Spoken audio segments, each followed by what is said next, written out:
Hi, and welcome back for day two. That's right, day two of our series on how the Holy Spirit helps us. And yesterday we talked about the fact that He's our comforter, and His name in and of itself, the Paraclete. He's the helper. He's the one that comes alongside us and helps us with all of our troubles and our trials. But here we're going to talk today on day two about conviction. One of the things that the Holy Spirit does to help us is convict, and not just us, but everybody in the whole world He convicts. So let's jump right into it. We're going to go to John chapter 16 and verse 7, read down through verse 11. And this is what the Bible says. It says this: "Nevertheless, I tell you the truth." Now, this is Jesus speaking. "It is to your advantage that I go away." He's talking, he's going to have to die, so he's telling them they're sad. And he's like, no, this is going to be a good thing that I die.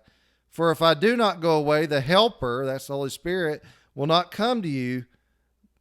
But if I depart, I will send him to you. And when he has come," that's the Holy Spirit, "he will convict the world of sin and of righteousness and of judgment.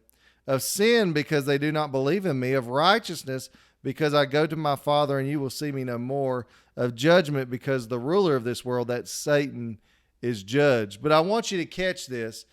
When the Holy Spirit comes into the picture, His main function is to convict who? Everybody in the world of sin, of righteousness, and of judgment. I hear a lot of people say, I don't believe in preaching on a judgy God who's one day going to judge people. And I'm like, that's the entire reason why the Holy Spirit was sent, to convict us of sin, what we do wrong, right? Our sinful nature.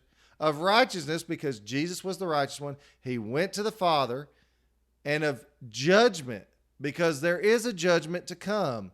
And so what does the Holy Spirit do? He convicts the world. And guess what? We were all in the world at one point. We're still in the world in a physical sense, but we were in the world as though we were a part of the world. We did everything the people in the world do until we were transformed, changed, and the Holy Spirit grabbed hold of us and convicted us of sin, of the fact that Jesus is righteous. We need to follow Him, and that there is an impending judgment to come. So one thing I'm most thankful about with the Holy Spirit in my life is that when I'm stepping out of bounds, He says, "Roy, you need to stop this right now." He shakes me out of it. You ever have that feeling that you're just going down a bad path and you want peace, but you have no peace? That's the Holy Spirit.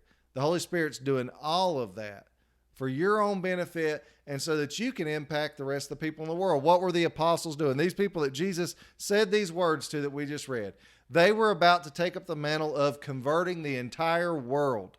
They could not do that on their own. They needed a helper called the Holy Spirit to come alongside them and convict the world of sin, of righteousness, and of judgment.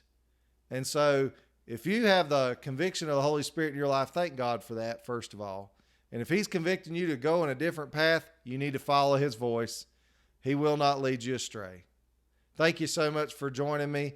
Don't forget to like, share, comment, subscribe, click the notification bell. Get this stuff out to as many. How hard is it really to share a link?